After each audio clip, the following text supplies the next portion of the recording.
Oh. Fancy.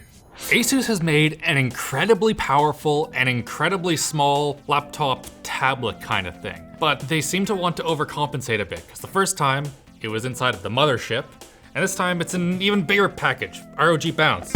Doesn't bounce, proved them wrong. Anyway, let's get into it. This is sponsored by Asus ROG. Well, let's see what we have in here. So first of all, we have a Game Pass Ultimate subscription. The code's there. Editor, please blur that out. Jono, put it in the comments. Someone gets this. Yeah, we also have some headphones. I didn't know these were in here, so that's pretty cool. So we have got the Fusion 2 500. Apparently it has surround sound and RGB. And also in here, we get the Xbox wireless controller. It's vinyl wrapped with an ROG little design on it. And how do we get at it? Where's the laptop? Okay, never mind. Asus ROG super overcompensated, and this box only had the peripherals in it. Like, did they send us one of their GPUs, Jono? Guess so. That's sick. This is the XG Mobile, and it connects to the Flow Z13 and allows you to have like a full-blown Z's dedicated GPU. Well, I think it's a mobile GPU actually in a little enclosure, but at the same time, it is very powerful. We'll have to test this out later. What's that connecting thing though? What's the connector thing? Yeah. Oh, so this right here is their XG Mobile connector. And what we have is I believe this is Thunderbolt. It might just be Type-C. But what we also have is PCIe Gen 3 by 8 connector right here. So that allows us to get the full bandwidth, or pretty much the full bandwidth of this GPU to the laptop. Whereas if you did it over Thunderbolt or something like that, you would have way more latency and also just lower bandwidth, which sucks. Bandwidth over Thunderbolt's only good for about a 1060, 1070. So when you're putting a 3080 in there, it would really impact your performance. Anyway, moving on. Here's the star of the show, the power brick. What? Why?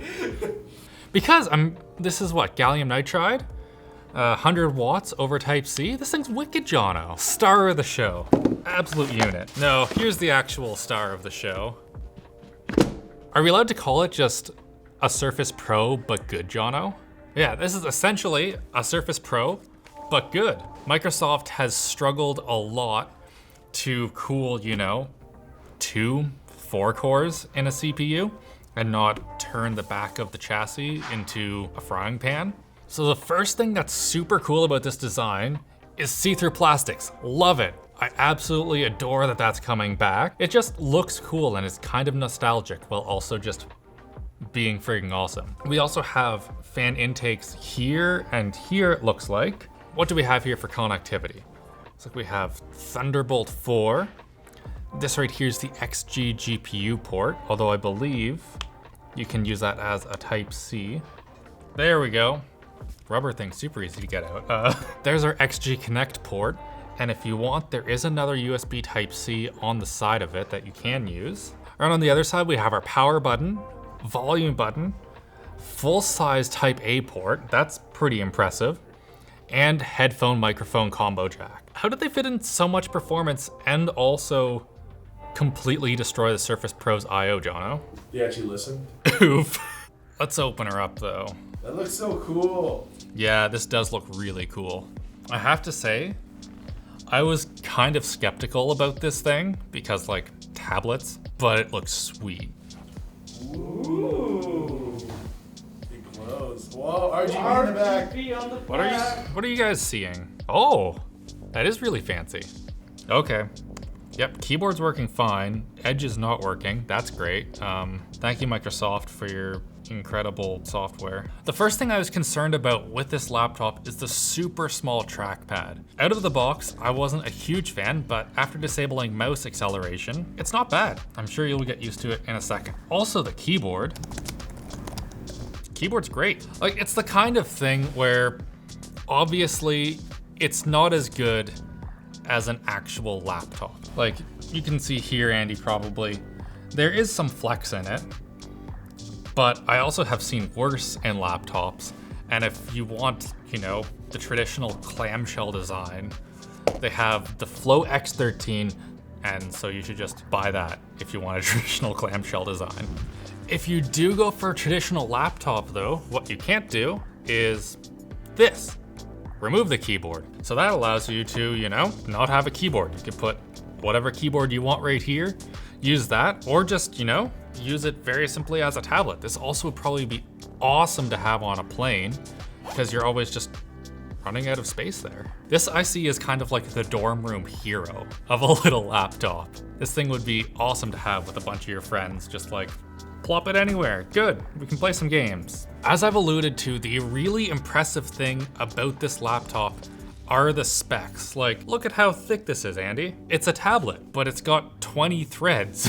What the hell? So in this we have an i9-12900H, that's a 45 watt processor, again, in a tablet. We also have an NVIDIA RTX 3050 Ti, along with 16 gigabytes of RAM at 5200 mega transfers per second. That has to be DDR5, 1 terabyte SSD, Intel Wi-Fi 6E, basically all of the best stuff.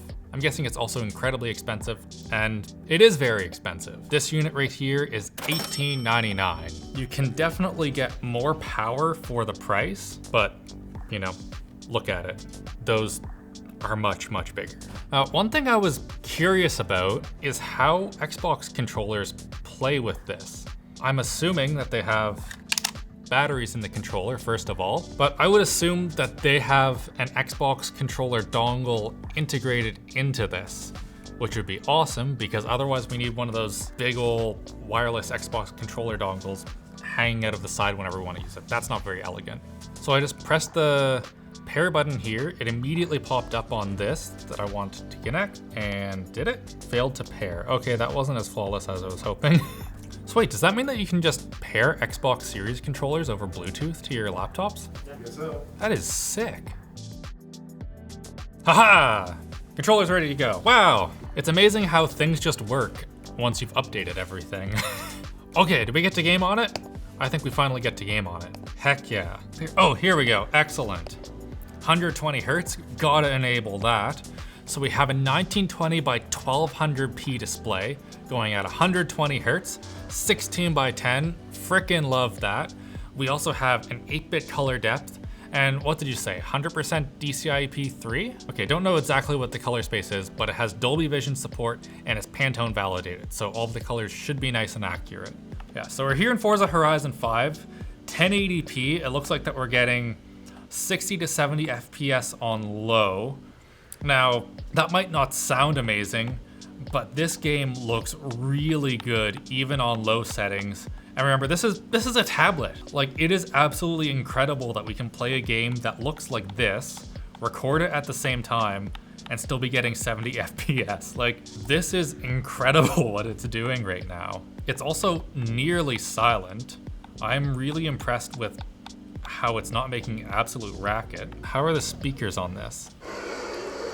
That's really quite good. Like, this is loud enough that you could very easily, if you're playing a game with a couple of your friends, you know, use these speakers effectively while having a group of dudes around it. Yes, or gals. Yeah, like, as far as just like a casual gaming experience goes, this is very good. There is a chance though that you saw that and were like, 60 FPS, what is this? I'm a PC gamer, I can't live with that, and I want to give Asus a whole bunch more money.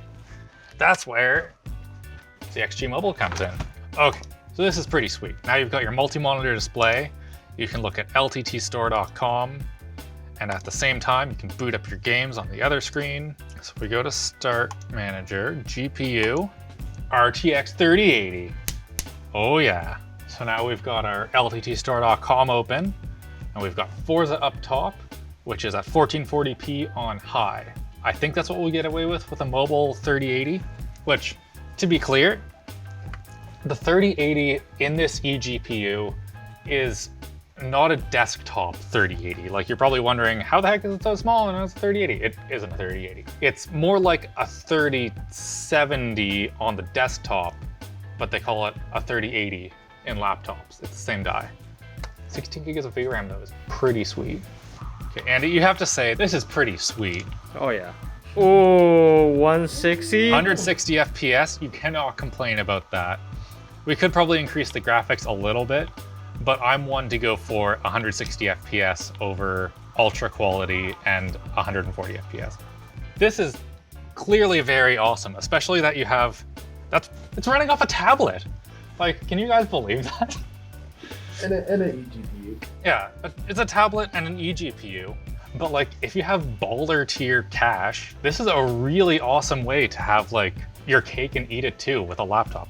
Now, one thing that makes this so sweet is that it has a vapor chamber in there. So instead of having heat pipes that might dedicate a certain amount of your cooling to the GPU, a certain amount to the CPU, the vapor chamber is able to just take all that heat and sort of put it wherever it needs to go. It doesn't really care. So when you have it as a tablet, the GPU and the CPU are going to be vying for all of that heat dissipation. Whereas in a setup like this, the GPU is basically off and the CPU gets all of the, thermals that this has built into it. So that's why you're able to have a super awesome situation where you're doing 160 FPS on a mobile CPU with an eGPU. Okay, so this thing is clearly a small gaming beast. What I'm curious of is, can you upgrade it? Can you repair it? I don't know. This is the kind of device where I don't expect it to really, be upgradable, but if it is, that's a massive bonus. I do see screws on the back. One thing that I didn't notice before is that there appears to be a little SD card reader right here, so you could slot one in for additional storage. So it looks like with just one screw, you can take this little cover off and have access to your SSD for upgrading. That's pretty awesome. Look at that, Andy. Yeah, I'm getting real, if we want to get into this, we gotta break at the heat gun vibes, and I'm not in a heat gunning this and destroying it kind of mood right now. It is too bad that we couldn't open it up. I really wanted to check out the big old vapor chamber that goes all the way along here. Underneath it, there is liquid metal. That's how you keep your parts all nice and cool. And also, there is a mux switch so that your GPU goes directly through your CPU and doesn't have, the associated losses with that. Before we head out, I just want to quickly see how good this webcam is. Okay, front-facing camera looks pretty good. This is more than acceptable for your typical tablet or laptop. Let's see about the back-facing. Okay, yeah, so this is actually pretty decent. It's pretty much, what you'd expect from a normal phone camera, except it's in a laptop, so that makes it way more impressive because they're always so in laptops. Anyway, Flow Z13. Huge thanks to ASUS for sponsoring this video. Oh, Jonna wants me to mention that there's a 4K 60Hz version. Don't buy it. If you do, you're an idiot. Thanks for watching. Goodbye. Have a good day.